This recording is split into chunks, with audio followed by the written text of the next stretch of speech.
ভাই আমার বন্ধু ও ব্যবসা করতেছে, লস খাইছে, আমার কাছে আমার কিছু সাহায্য কর টাকা দিয়ে, আমি সাহায্য করেছি আর আমার মারতেছে, এটা কোনো কথা ভাই? তারপর মারছিলেন কেন? ও তোমার বন্ধু, আপনার সাহায্য করলে শুনলাম, তো ব্যবসায়ী কেন আপনার কি কারণে?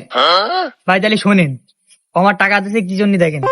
ও আমি সাহায্য চাইছি ওর কাছে, ও প্রতিটা খাম্বায় প্রতিটা দেয়ালে আমার নামে কি লিখেছে দেখেন।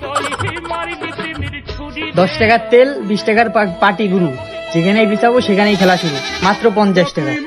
এটা কোনো কথা ভাই? আমার কি 50 টাকার মুখ ভাই? আর লিখার পরের থেকে আমারে সবাই ফোন দিচ্ছে, বলতেছে তেল রেডি পাটি রেডি চলে আসে। এগুলো কথা ভাই? আপনি বলেন, আমি তো এমনি এমনি মারিছি? ও আমার সাহায্যের নামে আমার বিক্রি করে দিয়েছে। দেখেন আমার ফোন আসছে, এই যে শোনেন ভাই। ভাই আপনি তেল আর পাটিল রেডি, কোথায় আসতে হবে বলেন। ভাই তো সার্ভিস থেকে আবার দিয়ে দেবে ভাই।